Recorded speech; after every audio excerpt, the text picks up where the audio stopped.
മക്കളെ, സ്നേഹാവസ് ആണ് ഹിന്ദി എടുക്കുന്നത്. വരൂ നമുക്ക് കുറച്ചേരം ഹിന്ദി പഠിക്കാം അല്ലേ. അപ്പൊ ഇന്ന് നമ്മൾ പറയാൻ പോകുന്നത് നമ്മുടെ ഹിന്ദിയിലെ ഏറ്റവും ലാസ്റ്റ് യൂണിറ്റിനെ കുറിച്ചിട്ടാണ്. ആ ലാസ്റ്റത്തെ യൂണിറ്റ് എന്തിനെ കുറിച്ചിട്ടായിരുന്നു പറഞ്ഞിട്ടുണ്ടായിരുന്നത്? ഗുല ആസ്മാൻ, തുറന്ന ആകാശം. അതായിരുന്നു നമ്മുടെ പേരല്ലേ യൂണിറ്റിന്റെ. അപ്പൊ എന്തിനെ കുറിച്ചിട്ടാണ് പറയുന്നത് എന്നുള്ള ഒരു ഐഡിയക്ക് വേണ്ടി നമ്മുടെ ആ ഒരു പാഠത്തിന്റെ ആ യൂണിറ്റിന്റെ ഫസ്റ്റ് എന്ത് തന്നിട്ടുണ്ട്? ഒരു കുഞ്ഞു ബോക്സിൽ ഒരു സംഭവം തന്നിട്ടുണ്ട്. ഒരാളുടെ കോട്ട് തന്നിട്ടുണ്ടായിരുന്നു. ഈ ഒറ്റ കോട്ട് മതി എന്താണ് ആ ചാപ്റ്ററുകൾ, ആ യൂണിറ്റുകളിൽ മുഴുവൻ പറയുന്നത് മനസ്സിലാക്കാൻ വേണ്ടിയിട്ട് അല്ലേ. എന്തായിരുന്നത്? ജോ ലോഗ് ദൂസറോं को आजादी नहीं देते उन्हें खुद भी इसका हक नहीं होगा. എന്താണ് ഇത്? എബ്രഹാം ലിങ്കൻ പറഞ്ഞിട്ടുള്ള കുറച്ച് വാക്കുകളാണ്. മനസ്സിലായി? നോക്കിക്കേ, ജോ ലോഗ് ഏത് ആളുകളാണോ ദൂസറോं को आजादी नहीं देते മറ്റുള്ളവർക്ക് സ്വാതന്ത്ര്യം നൽകാത്തത് അവർക്ക് ഖുദ് ബി സ്വയവും ഇസ്കാ ഹക്ക് നഹി ഹോഗ, സ്വന്തമായിട്ടും അതിനുള്ള അവകാശം ഉണ്ടാവില്ല.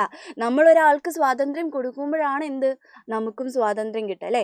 ഓക്കെ, അതാണ് ആര് പറഞ്ഞിട്ടുള്ളത്? നമ്മുടെ എബ്രഹാം ലിങ്കൻ പറഞ്ഞിട്ടുണ്ടായിരുന്നു അല്ലേ. അപ്പൊ നമ്മുടെ ഈ ഒരു യൂണിറ്റിൽ മൊത്തം എന്തിനെ കുറിച്ചിട്ടായിരിക്കും സംസാരിക്കുന്നുണ്ടാവുക?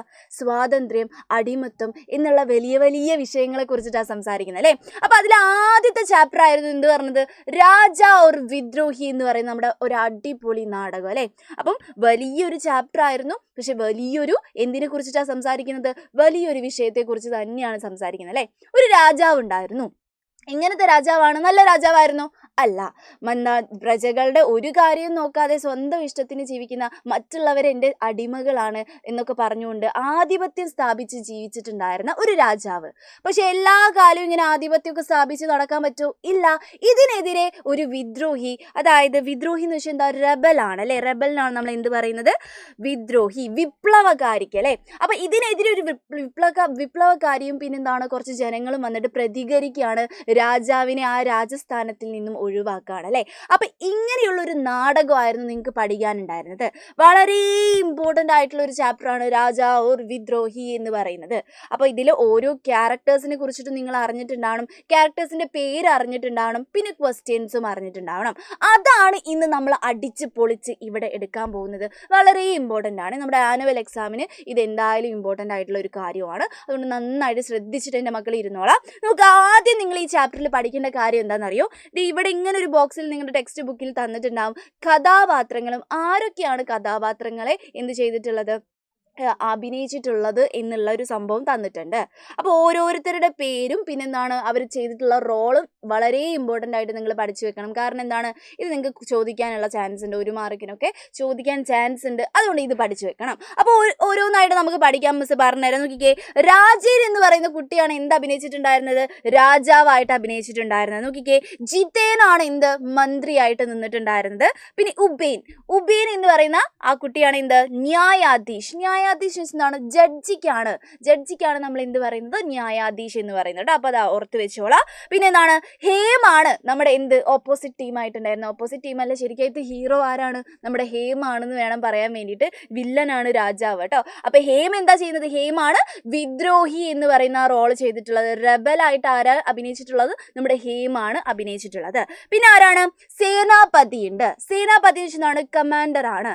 ഓരോന്ന് നമ്മുടെ ഈ സോൾജിയേഴ്സിനൊക്കെ എന്താണ് കമാൻഡ് ചെയ്യുന്ന ഒരാളുണ്ടാവും, അവരെ നമ്മൾ സേനാപതി എന്ന് പറഞ്ഞിട്ടുണ്ടായിരുന്നു അല്ലേ. അപ്പൊ സേനാപതി ഉണ്ട്. പിന്നെ ആരൊക്കെയാ ഉള്ളത്? സൈനികരുണ്ട്. സൈനിക് എന്ന് വെച്ചാൽ എന്താണ്? സോൾജിയേഴ്സ് ഉണ്ട്. പിന്നെ കുറച്ച് ജനതകളുണ്ട്. പിന്നെ എന്താണ്? മതി എന്ന് പറഞ്ഞിട്ട് ഒരു ക്യാരക്ടർ ഉണ്ട്. പിന്നെ ഈ മതി എന്ന് പറയുന്ന ക്യാരക്ടറാണ് സേനാപതി ആവുന്നത് എന്ന് നമ്മുടെ ചാപ്റ്ററിൽ പിന്നെ പറയുന്നുണ്ട് കേട്ടോ. അപ്പം മതി എന്നുള്ള ആ പേരും കൂടി നിങ്ങളൊന്ന് ആലോചിച്ച് വെച്ചോളാം. കഥാപാത്രങ്ങളൊക്കെ വളരെ ഇമ്പോർട്ടൻ്റ് ആയിട്ട് പഠിച്ചു കഴിഞ്ഞിട്ടുണ്ടെങ്കിൽ നിങ്ങൾക്ക് ടെക്സ്റ്റ് ബുക്കിൽ അവിടെ എവിടെയായിട്ട് ഒരുപാട് ക്വസ്റ്റ്യൻസ് തന്നിട്ടുണ്ട്. ആ ക്വസ്റ്റ്യൻ ആണ് നമ്മൾ എന്ത് ചെയ്യാൻ പോകുന്നത്? ഇപ്പോഴേ പഠിക്കാൻ പോകുന്നത്. നോക്കിക്കേ, ഓരോ ക്വസ്റ്റ്യൻ ആയിട്ട് മിസ് പറയാവേ, ശ്രദ്ധിച്ചിരുന്നോളെ. നോക്കാം. സബ്സെ ബൽവാൻ രാജാ ബനേഗ. നമ്മുടെ പാഠത്തിന്റെ ആദ്യം തന്നെ ഒരു കാര്യം പറയുന്നുണ്ട്. എന്താണ്? സബ്സെ ബലവാൻ, ഏറ്റവും കൂടുതൽ ബലമുള്ള ആള് രാജാവാവും എന്ന് നമ്മുടെ രാജൻ പറയുന്നുണ്ടായിരുന്നു അല്ലേ. ഇസ് വിചാരസെ, ഈ ഒരു വിചാരത്തില് ആപ് കഹാ തക് സഹ്മത് ഹേ. സഹ്മത്ത് എന്ന് വെച്ചാൽ യോജിക്കുക എന്നുള്ള അർത്ഥം. എന്താണ്? യോജിക്കുക എന്നുള്ള അർത്ഥമാണ്. നിങ്ങൾ യോജിക്കുന്നുണ്ടോ ഇല്ലേ എന്നുള്ളതാണ് ചോദിച്ചിട്ടുള്ളത്. എന്താണ്? നല്ല ശക്തിയുള്ള ആളാണോ എന്താവുന്നത്, രാജാവാവുന്നത്? അങ്ങനെ ഒരു കാര്യമുണ്ടോ? ഇല്ല അല്ലേ? ഇല്ല. അപ്പൊ നിങ്ങൾ എന്താ ആദ്യം എഴുതേണ്ടത്? ഞാൻ യോജിക്കുന്നില്ല എന്ന് പറഞ്ഞിട്ട് വേണം നമ്മുടെ ക്വസ്റ്റ്യൻ എഴുതാൻ വേണ്ടിയിട്ട്. ഇങ്ങനത്തെ ക്വസ്റ്റ്യൻസ് നമുക്ക് മിക്കവാറും എന്താണ് 2 മാർക്സിനൊക്കെ ആയിട്ടാണ് ചോദിക്കുക. എന്താണ്? 2 മാർക്സിനൊക്കെ ആയിട്ടാണ് ചോദിക്കുക. അപ്പൊ മക്കൾ എന്ത് ചെയ്യണം? നന്നായിട്ട് പഠിച്ചോണം. നോക്കുക എന്താണ് പറഞ്ഞിട്ടുള്ളത്? മേ സഹ്മത് നഹി ഹേ എന്ന് പറഞ്ഞിട്ട് വേണം എഴുതാൻ വേണ്ടിയിട്ട്. നഹി ഹേ അല്ല, ഹും ആണ് കേട്ടോ. നോക്ക് എന്താണ്? മേ സഹ്മത് നഹി ഹും. ഞാൻ എന്തല്ല? സഹ്മത്ത് അല്ല, യോജിക്കുന്നില്ല എന്ന് പറഞ്ഞിട്ട് തുടങ്ങാം. ഈ 2 മാർക്കിന്റെ ക്വസ്റ്റ്യൻ. എന്നിട്ടോ സിർഫ് ബൽവാൻ ഹോനെ സേ. സിർഫ് എന്ന് വെച്ചാൽ വെറും കേട്ടോ. എന്താണ്? വെറും ബലവാനാവുന്നത് കൊണ്ട് രാജാ നഹി ബൻത. രാജാവാകുന്നില്ല. വെറും ബലമുണ്ട്, ശക്തി ഉണ്ടെന്ന് പറഞ്ഞിട്ട് കാര്യമുണ്ടോ? രാജാവോ? ഇല്ല, രാജാവാവുന്നില്ല എന്ന് പറയാണ്. ജ്ഞാൻ തഥാ പ്രജാ കെ പ്രതി പ്യാർ ബി ഹോനാ ചാഹിയെ. ഇതാണ് ഏറ്റവും ഇമ്പോർട്ടൻ്റ് ആയിട്ടുള്ള സംഭവം. ജ്ഞാൻ എന്ന് വെച്ചാൽ എന്താണ്? തലയ്ക്കകത്ത് എന്തെങ്കിലും വേണം. അല്ലാതെ രാജാവാണ്, ശക്തി ഉണ്ടെന്ന് പറഞ്ഞിട്ട് കാര്യമുണ്ടോ? ഇല്ല, ജ്ഞാന് വേണം, അറിവ് വേണം അല്ലേ? അറിവും പിന്നെ പ്രജാക്കി പ്രതി. പ്രജകൾ എന്ന് പറഞ്ഞാൽ എന്താ ഉദ്ദേശിച്ചത്? നമ്മുടെ ജനങ്ങൾ. രാജ്യത്തെ ജനങ്ങൾക്കാണ് നമ്മൾ എന്ത് പറയാ? പ്രജകൾ എന്ന് പറയാം അല്ലേ? അപ്പൊ പ്രജാക്കി പ്രതി, അവരോട്. ഓട് എന്നുള്ള അർത്ഥം കേട്ടോ. എന്താണ്? പ്രജകളോട്, അതിനോട് എന്നുള്ള അർത്ഥമാണ്. Okay, miss എഴുതാവേ. പ്രജകളോട് എന്നുള്ള അർത്ഥമാണ്. അപ്പൊ നിങ്ങൾ കെ പ്രതി എന്നുള്ളതിന് എന്തിനാ ഉപയോഗിക്കുന്നത്? അതിനോട് എന്ന് പറയാൻ വേണ്ടിയിട്ട്. ഇപ്പൊ എന്താണ്? കുട്ടിയോട് ലഡ്ക കെ പ്രതി അങ്ങനെയൊക്കെ പറയാം കേട്ടോ. കെ പ്രതി ആലോചിച്ച് വെച്ചോളാം. നിങ്ങൾക്ക് ഹിന്ദി സ്വന്തമായിട്ട് എഴുതുമ്പോൾ ആവശ്യമുള്ള സാധനമാണ്. ഓക്കെ, അപ്പൊ എന്താണ്? പ്രജകളോട് പ്യാർ ബി ഹോനാ ചാഹിയെ. പ്യാറും സ്നേഹവും ഉണ്ടായിരിക്കണം. ഒരു രാജാവാകുമ്പോൾ അതും വേണ്ടേ? അപ്പൊ ഇത് നിങ്ങൾ വളരെ ഇമ്പോർട്ടൻ്റ് ആയിട്ട് പഠിച്ചു വെച്ചോളാം. ഞാൻ യോജിക്കുന്നില്ല, പിന്നെന്താണ്? ബലവാനാവുന്നത് കൊണ്ട് മാത്രം രാജാവാവുന്നില്ല. പ്രജകളോട് സ്നേഹവും കാണിക്കണം, പിന്നെ തലയ്ക്കകത്ത് എന്തെങ്കിലും വേണം. തലയ്ക്കകത്ത് എന്തിനാ? ജ്ഞാനും വേണം, അറിവും വേണം എന്നുള്ള കാര്യം എഴുതാം. അങ്ങനെയാണെങ്കിൽ നമുക്ക് അടുത്ത ക്വസ്റ്റ്യനിലേക്ക് നോക്കാം. അടുത്ത ക്വസ്റ്റ്യൻ കുറച്ച് വലുതാണ്, പക്ഷെ ആൻസർ വളരെ ചെറുതാണ്. നോക്കിക്കേ. യേ സിർഫ് ഗേൽ ഹേ. നമ്മുടെ ഇല്ലേ ഇതിൽ ഒരു ക്യാരക്ടർ വന്ന് പറയുന്നുണ്ട്. എന്താണ്? നമ്മുടെ മതി വന്ന് പറയുന്നുണ്ട്, അയ്യേ ഇത് വെറും ഗേലല്ലേ, കളിയല്ലേ, എല്ലാവർക്കും എന്തിനുള്ള അവസരം കിട്ടുന്നുണ്ട്? അവസരം കിട്ടും, രാജാവാവാൻ വേണ്ടിയിട്ടുള്ള അവസരം കിട്ടും. ഫസ്റ്റ് നമ്മുടെ ഹേമു പറഞ്ഞിട്ടുണ്ടായിരുന്നു എന്ത്? ഹേമിന് രാജാവാവണം എന്ന് പറഞ്ഞു വന്നിട്ടുണ്ടായിരുന്നു അല്ലേ? രാജേന് എന്താ ശക്തിയുള്ളവനാണോ ഇപ്പൊ രാജാവാവാ? എനിക്കെന്താ രാജാവായാലും എന്ന് പറഞ്ഞ് ഹേമു വന്നിട്ടുണ്ടായിരുന്നു. അപ്പൊ നമ്മുടെ മതി വന്നിട്ട് പ്രോബ്ലം ഒന്ന് സോൾവ് ചെയ്തിരുന്നു. എല്ലാവർക്കും അവസരം കിട്ടും, എല്ലാവർക്കും അവസരം കിട്ടും എന്നൊക്കെ പറഞ്ഞിട്ടുണ്ടായിരുന്നു അല്ലേ? ആ ഡയലോഗാണ് ഇത് ഇവിടെ പറഞ്ഞിട്ടുള്ളത്. നോക്കിക്കേ. യേ സിർഫ് ഗേൽ ഹേ. ഇത് വെറും കളിയാണ്. രാജേൻ കെ രാജാ ബന്നേ മേ ഹർജ് ക്യാ ഹേ. രാജേൻ എന്ത്?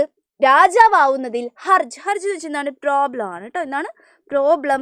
എന്താണ്? എന്ത് കുഴപ്പമുള്ളത് രാജാവ്, നമ്മുടെ രാജീൻ രാജാവാവുന്നതിൽ? നോക്കിക്കേ. ബാദ്മേ ശേഷം തുമാരി ബി രാജാ ബന്നേക്ക് ബാരി ആയേഗി. നീയും എന്താണ്? രാജാവാവുന്നതിനുള്ള ടൈം ആയിട്ട് വരും. അതായത് നിനക്കും എന്തിനുള്ള അവസരം കിട്ടും? രാജാവാവാനുള്ള അവസരം കിട്ടും എന്ന് പറഞ്ഞിട്ടുണ്ടായിരുന്നു അല്ലേ? ഇസ് കഥൻ സേ. ഈ ഒരു പറച്ചിലിൽ, കഥ എന്ന് വെച്ചാൽ എന്താണ്? ഇത് പറഞ്ഞതിൽ ബച്ചോं के गेल की कौन सी विशेषता प्रकट होती है. ബച്ചോं की गेल അല്ലേ? നമ്മുടെ കുട്ടികളുടെ ഗേൽ, കളിയുടെ ഏത് പ്രത്യേകതയാണ് നിങ്ങൾക്ക് പ്രകടമാവുന്നത്? അപ്പൊ നിങ്ങൾക്ക് ആദ്യം നമുക്ക് എന്ത് മലയാളത്തിൽ പറയാം? കുട്ടികളുടെ എന്താണ്? എല്ലാവർക്കും എല്ലാ റോളും ചെയ്യാൻ പറ്റുന്ന ആ ഒരു പ്രത്യേകതയാണ് നമുക്ക് മനസ്സിലാവുന്നത് അല്ലേ? അതായത് ഇപ്രാവശ്യം രാജേനാണ് രാജാവ് വെച്ചാൽ അടുത്ത പ്രാവശ്യം ഹേമാവും, പിന്നെ അടുത്ത പ്രാവശ്യം നമ്മുടെ മതിയാവും. അങ്ങനെ എല്ലാവരും എന്തായിട്ട് മാറും? വേറെ വേറെ കളിക്കുകയാണല്ലേ? അവർ കളിക്കുകയാണ്. അപ്പൊ എല്ലാവർക്കും എല്ലാ അവസരം കിട്ടുന്ന ഒരു പ്രത്യേകതയാണ് കാണുന്നത്. അപ്പൊ നോക്കിക്കേ, നമ്മുടെ ആൻസർ ദേ ഹിന്ദിയിലൊന്ന് മക്കൾ നോക്കിക്കേ. ഹർ പാത്രോം കി. പാത്രം എന്ന് വെച്ചാൽ എന്താണ്? പാത്രമാണോ? പാത്രമാണെന്നൊന്നും വിചാരിച്ചേക്കല്ലേ. എന്താണ്? കഥാപാത്രമാണ്, കഥാപാത്രം. ഹിന്ദിയിൽ നമ്മൾ ഒരിക്കലും കഥാപാത്രം എന്ന് പറയാൻ പാടില്ല. പാത്രം എന്ന് മാത്രമേ നമ്മൾ പറയുള്ളൂ കേട്ടോ. അപ്പൊ നോക്കി എന്താണ്? ഹർ പാത്രോം കി. എല്ലാ കഥാപാത്രങ്ങൾക്കും ഭൂമിക. എല്ലാ കഥാപാത്രങ്ങളുടെയും ഭൂമിക മീൻസ് എന്താണ്? റോളാണ്, ചെയ്യുന്ന റോൾ അല്ലേ? റോൾ. ഹർ ഏക് ബച്ചോങ്കോ. എല്ലാ കുട്ടികൾക്കും എന്ത് ചെയ്യാനുള്ള? കർണേക്ക, ചെയ്യാനുള്ള. മോക്ക മിൽത്താ ഹേ. മോക്ക എന്ന് വെച്ചാൽ അവസരമാണ് കേട്ടോ. എന്താണ്? അവസരമാണ്. അവസരം മിൽത്താ ഹേ ലഭിക്കുന്നുണ്ട് എന്ന് പറയാണ്. അതായത് ഈ കളിയുടെ പ്രത്യേകത എന്താണ്? എല്ലാ കുട്ടികൾക്കും എന്ത് കിട്ടും? എല്ലാ റോളും ചെയ്യുവാനുള്ള, എല്ലാ ഭൂമികയും ചെയ്യുവാനുള്ള എന്ത് മൗക്ക എന്ന് വെച്ചാൽ എന്താണ്? അവസരം മിൽത്താ ഹേ ലഭിക്കുന്നുണ്ട് എന്നുള്ളതാണ് നമ്മുടെ answer. Okay, simple and humble ആയിട്ടുള്ള സാധനമാണ് ഇത്. ചിലപ്പോൾ എക്സാമിന് ഈ ഒരു ക്വസ്റ്റ്യൻ വരാൻ സാധ്യത കുറവാണ്, പക്ഷെ വന്നുകൂടായികയില്ല, നമുക്ക് പറയാൻ പറ്റത്തില്ല. പഠിച്ചു വെച്ചോളാം. ഓക്കെ, അടുത്ത ക്വസ്റ്റ്യൻ നോക്കിക്കേ. ഹം കിസി സെ ഡർത്തെ നഹി. ഇത് നമ്മുടെ ഈ ഒരു കഥയിൽ, ഈ ഒരു നാടകത്തിൽ ജനങ്ങൾ പൊളി ജനങ്ങളായിരുന്നു അല്ലേ. അവരൊന്നിനും പേടിക്കുന്നില്ല. രാജാവാണെങ്കിൽ രാജാവ് തെറ്റ് ചെയ്താൽ ഞങ്ങൾ എന്ത് ചെയ്യും? അവർക്കെതിരെ പോരാടും എന്ന് പറയുന്ന ഒരു അടിപൊളി ജനതയാണ് നമുക്ക് ഉണ്ടായിരുന്നത് അല്ലേ. അപ്പൊ ഈ ജനത പറയുന്ന ഒരു ഡയലോഗാണ് ഇവിടെ തന്നേക്കുന്നത്. നോക്കിക്കേ, ഹം കിസി സെ ഡർത്തെ നഹി. ഞങ്ങൾ ആരെയും ഡർത്തെ നഹി പേടിക്കുന്നില്ല. ഞങ്ങൾ ആരെയും എന്ത് ചെയ്യുന്നില്ല? പേടിക്കുന്നില്ല. ലേക്കിൻ പക്ഷേ ഹം ഞങ്ങൾ മഹാരാജസെ ലഡ്ന എന്താണ്? യുദ്ധമാണ് അല്ലെ. എന്താണ്? യുദ്ധം. നെഹി യുദ്ധം ചെയ്യാൻ, നെഹി ചാഹത്തെ ആഗ്രഹിക്കുന്നില്ല എന്ന് പറയാണ് അല്ലേ. അതായത് നമ്മുടെ ജനങ്ങൾ പറഞ്ഞ എന്താണ്? ഞങ്ങൾ ആരെയും പേടിക്കുന്നൊന്നുമില്ല, പക്ഷെ എന്താണ്? ഞങ്ങൾ രാജാവുമായിട്ട് യുദ്ധം ചെയ്യാനൊന്നും ഞങ്ങൾ ആഗ്രഹിക്കുന്നില്ല എന്ന് പറഞ്ഞിട്ടുണ്ടായിരുന്നു അല്ലേ. യഹാം ജനതാക്ക് കിസ് മനോഭാവ് കാ പരിചയ മിൽത്താ ഹേ. ഇവിടെ ജനങ്ങളുടെ ഏത് തരത്തിലുള്ള മനോഭാവമാണ് നിങ്ങൾക്ക് മനസ്സിലാവുന്നത് എന്നാണ് ചോദിച്ചിട്ടുള്ളത്. നമ്മുടെ ജനങ്ങൾ പൊളിയാണ് എന്ന് എഴുതി വെക്കാൻ പറ്റത്തില്ലല്ലോ, നമുക്ക് കറക്റ്റ് ഒരു സാധനം എഴുതണം അല്ലേ. നോക്കിക്കേ, എന്താണ്? യഹാം ഇവിടെ जनता बहादुरी तथा राजा के प्रति सम्मान प्रकट होते हैं. ഓക്കെ, ജനങ്ങളുടെ ബഹദൂരി പുതിയ വാക്കാണ്. എൻ്റെ മക്കൾ പഠിച്ചു വെച്ചോളാം. ബഹദൂരി മുമ്പ് നിങ്ങൾ കേട്ടിട്ടുണ്ടാവും, പക്ഷെ കേൾക്കാത്തവർ ഇത് പഠിച്ചു വെക്കണം. ബഹദൂരി എന്ന് വെച്ചാൽ എന്താണ്? ധൈര്യമാണ് അല്ലേ. ജനങ്ങളുടെ ധൈര്യവും പിന്നെന്താണ്? രാജാക്കെ പ്രതി മിസ് പറഞ്ഞ ഓർമ്മയിൽ ഇത് തൊട്ട് മുമ്പുള്ള ക്വസ്റ്റ്യനിൽ നമ്മൾ പറഞ്ഞിട്ടേ ഉള്ളൂ ഓട് എന്നുള്ള അർത്ഥം അല്ലേ. രാജാക്കെ പ്രതി രാജാവിനോട് എന്ത്? സമ്മാൻ എന്ന് വെച്ചാൽ എന്താണ്? റെസ്പെക്റ്റ് ആണ് കേട്ടോ. എന്താണ്? റെസ്പെക്റ്റ് ആണ്. റെസ്പെക്റ്റും പ്രകട് ഹോത്തേ ഹേ. അതായത് രാജാവിൻ്റെ ജനങ്ങൾ എന്താണ്? ധൈര്യവും ജനങ്ങളുടെ ബഹദൂരിയും രാജാവിനോട് അവർ കാണിക്കുന്ന റെസ്പെക്റ്റുമാണ് ഈ ഒറ്റ ഡയലോഗിൽ നമുക്ക് പ്രകടമാവുന്നത്. ഞങ്ങൾ ആരെയും പേടിക്കുന്നില്ല എന്ന് പറയുന്നതുകൊണ്ട് നമുക്ക് എന്ത് മനസ്സിലാവും? അവരുടെ ബഹദൂരി മനസ്സിലാവും. പക്ഷെ രാജാവുമായിട്ട് ഞങ്ങൾ എന്താ യുദ്ധം ചെയ്യാൻ തയ്യാറല്ല എന്ന് പറയുന്നതിലൂടെ നമുക്ക് എന്ത് മനസ്സിലാവും? രാജാവിന് അവർ കൊടുക്കുന്ന സമ്മാനം കൊടുക്കുകയാണോ? അല്ല, റെസ്പെക്റ്റ് ആണ്. റെസ്പെക്റ്റിന് നമ്മൾ ഹിന്ദിയിൽ പറയുന്ന പേരാണ് എന്ത്? സമ്മാൻ എന്ന് പറയുന്നത്. സമ്മാനം എന്ത് ചെയ്യുന്നുണ്ട്? നമുക്ക് മനസ്സിലാവുന്നുണ്ട്. അങ്ങനെയാണെങ്കിൽ നമുക്ക് അടുത്ത ക്വസ്റ്റ്യനിലേക്ക് നോക്കാം. ശ്രദ്ധിച്ചു നോക്കിക്കേ. यानी कि लड़ाई के आनंद और उल्लास से तुम लोग मुझे अलग करना चाहते हो. ഇത് നമ്മുടെ ഒരു ഡയലോഗാണ് അല്ലേ. നമ്മുടെ രാജാവ് പറഞ്ഞിട്ടുണ്ടായിരുന്നു അല്ലേ, രാജാവെ യുദ്ധമൊന്നും വേണ്ട കേട്ടോ എന്ന് പറഞ്ഞ സമയത്ത് രാജാവ് പറഞ്ഞ്, എനിക്ക് യുദ്ധം എന്നൊക്കെ പറയുന്നത് നമ്മുടെ രാജാവിനൊരു ക്രേസാണ്. രാജാവ് പറയാണ് എന്ത്? ഈ ഒരു ഉല്ലാസത്തിൽ നിന്നല്ലേ, യുദ്ധം എന്ന് പറയുന്ന ഈ ഒരു ഉല്ലാസത്തിൽ നിന്നും സന്തോഷത്തിൽ നിന്നൊക്കെ നിങ്ങൾ എന്നെ വേർപിരിക്കാനാണോ ആഗ്രഹിക്കുന്നത് എന്നൊരു രാജാവിൻ്റെ വായിന്ന് വരികയാണ് അല്ലേ. ഓക്കെ, ആ ഒരു ഭാഗമാണ് ഇവിടെ തന്നേക്കുന്നത്. നോക്കിക്കേ, യാനീക്ക് അതായത് ലഡായിക്ക് ആനന്ദ്, യുദ്ധത്തിൻ്റെ ആനന്ദ്. ഇങ്ങനത്തെ കുറച്ച് ഭ്രാന്തന്മാരുണ്ടാവും അല്ലേ. യുദ്ധം എന്ന് പറയുന്നത് നല്ല രസമായിട്ടിരിക്കുന്ന ഭ്രാന്തന്മാരല്ലേ. പണ്ട് കാലത്തൊക്കെ ഉണ്ട്, ഇപ്പോഴും ഇല്ല എന്നൊന്നും പറയില്ല. അപ്പം എന്താണ്, അങ്ങനത്തെ രാജാക്കന്മാർ നല്ലതാണോ അല്ലേ എന്നുള്ളതാണ് നമ്മുടെ ക്വസ്റ്റ്യൻ. ഒന്ന് ശ്രദ്ധിക്കുക എൻ്റെ മക്കൾ. നോക്കിക്കേ, ലഡായിക്ക് ആനന്ദ് നമ്മുടെ യുദ്ധത്തിൻ്റെ ആനന്ദവും ഉല്ലാസത്തിൽ നിന്നും തും ലോക് നിങ്ങൾ ജനങ്ങൾ മുജെ എന്നെ അലഗ് കർനാ ചാഹത്തെ ഹോ വേർപിരിക്കാനാണോ നോക്കുന്നത്? നമ്മുടെ രാജാവിന് ഭയങ്കര ഇഷ്ടമാട്ടോ യുദ്ധം ചെയ്യാന്ന് പറഞ്ഞത്. ലഡായി സെ ആനന്ദ് ഓർ ഉല്ലാസ് കാ അനുഭവ്, യുദ്ധം ചെയ്യുന്നതിലൂടെ ആനന്ദവും ഉല്ലാസവും കിട്ടുക എന്ന് പറയുന്ന അനുഭവം. കർണേവാലെ ഇങ്ങനെ അനുഭവം ചെയ്യുന്ന, അതായത് ഇങ്ങനെ അനുഭവിക്കാൻ ആഗ്രഹിക്കുന്ന രാജാ പർ ആപ്കാ വിചാർ ക്യാ ഹേ, അങ്ങനെയുള്ള ഒരു രാജാവിൻ്റെ മേല് നിങ്ങളുടെ വിചാരം എന്താണ്? അതായത് ആ രാജാവ് നല്ലതായിരിക്കും. ലഡായി എന്ന് പറഞ്ഞാൽ വളരെ ആനന്ദമുള്ള ഒരു കാര്യമാണ്, കണ്ടിരിക്കാൻ നല്ല രസമാണ്. അങ്ങനെ വിചാരിക്കുന്ന രാജാവ് നല്ല ആളാവോ? അല്ല, ഒരിക്കലും ആയിരിക്കില്ല അല്ലേ. അപ്പം നമ്മുടെ ആൻസർ എന്തായിരിക്കും? ഇങ്ങനെയുള്ള രാജാവ് എന്താണ്? ഒട്ടും നല്ല ആളല്ല. വളരെ എന്താക്കാം, നമുക്ക് ഷോർട്ടാക്കിയിട്ട് ചെറുതാക്കിയിട്ടേ പറയാം കേട്ടോ. ഇത് നോക്കിക്കേ, എന്തായിരിക്കും നമ്മുടെ ആൻസർ എന്ന് പറയുന്നത്? നോക്കിക്കേ, ഇസ്സേ പതാ ഹോത്താ ഹേ കി, ഇതുകൊണ്ട് നമുക്ക് മനസ്സിലാവുന്നത് എന്തെന്നാൽ വഹ് ഏക് അച്ഛാ രാജാ നഹീ ഹേ, അയാളൊരു അച്ഛ വെച്ചെന്താണ്? നല്ലതായിട്ടുള്ള ഗുഡായിട്ടുള്ള രാജാവ് നഹീ ഹേ അല്ല എന്ന് നമ്മൾ എഴുതാണ്. ഉസ്കെ പാസ് ന്യായ് കേ ലിയേ കോയി സ്ഥാൻ നഹീ ഹേ, അയാളുടെ കയ്യിൽ ഇങ്ങനെ ഒരു രാജാവ് ഉണ്ടെങ്കിൽ ആ രാജാവിൻ്റെ കയ്യിൽ ന്യായത്തിന് യാതൊരു സ്ഥാനവും ഉണ്ടാവില്ല. ഒരു ദുഷ്ടനായിട്ടുള്ള ക്രൂരനായിട്ടുള്ള രാജാവായിരിക്കും അത്, അല്ലേ? അപ്പൊ എന്താണ്? ഇസ്കെ പാസ് ന്യായ് കെ ലിയെ കോയി സ്ഥാൻ നഹീ ഹേ, ഒരു സ്ഥാനവും ഇല്ല എന്ന് പറയാം. ഇനിയിപ്പോ ഒന്നും കിട്ടാത്ത മക്കളെ എന്ത് എഴുതാൻ പറ്റും നമുക്ക്? യ രാജ ക്രൂര ഹേ എന്ന് എഴുതാം കേട്ടോ. പക്ഷെ അങ്ങനെ എഴുതാൻ പാടില്ല. ഒന്നും കിട്ടാത്ത സമയത്ത് നമ്മൾ എന്തെങ്കിലുമൊക്കെ എഴുതി വെക്കണം ഹിന്ദിയിൽ. അങ്ങനെയാണ് നമ്മുടെ കഥ കേട്ടോ. അപ്പോൾ നിങ്ങൾ എന്ത് ചെയ്യണം? ക്വസ്റ്റ്യൻ വിടരുത്, എന്തെങ്കിലുമൊക്കെ എഴുതി വെച്ചോളാം. അച്ഛാ നെഹി ഹേ എന്ന് പറയുന്നത് കുറച്ചും കൂടി നല്ലതല്ലേ? പഠിച്ചു വെക്കാൻ പറ്റുന്ന സാധനമല്ലേ? പഠിച്ചു വെച്ചോളാം കേട്ടോ. ഓക്കെ, അങ്ങനെയാണെങ്കിൽ ഈ ക്വസ്റ്റ്യനും കൂടി നോക്കിക്കേ. ജനതാ കി ഭീഡ് മേ മിൽ ജാന ഇസ്കാ മത്ലബ് ക്യാ ഹേ? നമ്മുടെ ലാസ്റ്റ് അവസാനം നമ്മുടെ കഥയുടെ ആ നാടകത്തിന്റെ അവസാനത്ത് പറഞ്ഞിട്ടുണ്ട്, രാജാവേ നിങ്ങൾ ഈ കിരീടമൊക്കെ എന്ത് ചെയ്തോളാം? ഒന്ന് ഊരി വെച്ചോളാം കേട്ടോ. ജസ്റ്റ് ഒന്ന് ഊരി വെച്ചോളാം. എന്നിട്ട് ജനതകളുടെ കൂടെ എന്താണ്? നിങ്ങൾ ഒത്തുചേർന്നോളൂ എന്ന് പറയുന്ന ഒരു ഡയലോഗ് ഉണ്ട് അല്ലേ? ജനതാ കി ഭീഡ് മേ മിൽ ജാന ഇസ്കാ മത്ലബ് ക്യാ ഹേ? ഇതുകൊണ്ട് എന്താണ് ഉദ്ദേശിച്ചത്? ജനങ്ങളുടെ ജനക്കൂട്ടത്തിൽ, ഭീഡ് എന്ന് വെച്ചാൽ കൂട്ടമാണ് കേട്ടോ, ജനങ്ങളുടെ കൂട്ടത്തിൽ മിൽ ജാന ലയിച്ചു ചേരുക അല്ലെങ്കിൽ ഒത്തുചേരുക എന്ന് പറഞ്ഞതുകൊണ്ട് എന്താണ് ഉദ്ദേശിച്ചത്? സിമ്പിൾ ആൻഡ് ഹമ്പിൾ ആയിട്ടുള്ള ഒരു ആൻസർ ആണ്. എന്താണത്? സാധാരണ ജനതാ കെ സാത്ത് സാധാരണ ജനത ജേസാ ജീന. സാധാരണ ജനങ്ങളുടെ കൂടെ, സാധാരണ ജനത കെ സാത്ത് എന്ന് വെച്ചാൽ കൂടെയാണ് കേട്ടോ. കൂടെ സാധാരണ ജനത ജേസ പോലെ ജീന ജീവിക്കുക എന്ന് പറയുന്നതാണ് എന്തെന്ന് പറയുന്നത്? നമ്മുടെ ആൻസർ എന്ന് പറയുന്നത് കേട്ടോ. സിമ്പിൾ അല്ലേ? വളരെ സിമ്പിളായി ഹമ്പിളായിട്ട് നമുക്ക് എഴുതാൻ പറ്റുന്ന ഒരു സാധനമാണ്. അവസാനത്തെ ക്വസ്റ്റ്യൻ ആണ് ഇത്. നോക്കിക്കേ, എന്താണ് അവസാനത്തെ ക്വസ്റ്റ്യൻ? ലഡായി കെ ബിനാ ഹി രാജാനെ അപ്ന അധികാർ ജനത കോ സൗംപ് ദിയ യേ കൈസേ സംഭവ് ഹോ പായ? ഓക്കെ, ഇത് വളരെ ഇമ്പോർട്ടൻ്റ് ആയിട്ടുള്ള ഒരു ക്വസ്റ്റ്യൻ ആണ്. നമ്മുടെ അവസാന ഭാഗത്തേക്ക് ഒരു സംഭവം സംഭവിച്ചിട്ടുണ്ടായിരുന്നു. രാജാവ് എന്താണ്? കിരീടമൊക്കെ ഊരി വെക്കുന്ന സമയത്ത് ജനങ്ങൾ പറഞ്ഞു, ഒന്നില്ലെങ്കിൽ നിങ്ങൾ എന്താണ്, നിങ്ങളെ രാജ്യം തരാൻ തയ്യാറല്ലെങ്കിൽ ഞങ്ങൾ യുദ്ധം ചെയ്യുമെന്ന് പറഞ്ഞിട്ടുണ്ടായിരുന്നു. പക്ഷെ രാജാവ് യുദ്ധത്തിനൊന്നും നിന്നില്ല. രാജാവ് എന്ത് പറഞ്ഞു? ഓക്കെ ശരി, കൺഗ്രാജുലേഷൻസ് ഹേമേ, നീ എടുത്തോ, രാജ്യം എടുത്തോ എന്ന് പറഞ്ഞിട്ട് അങ്ങ് കൊടുത്തിട്ടുണ്ടായിരുന്നു അല്ലേ?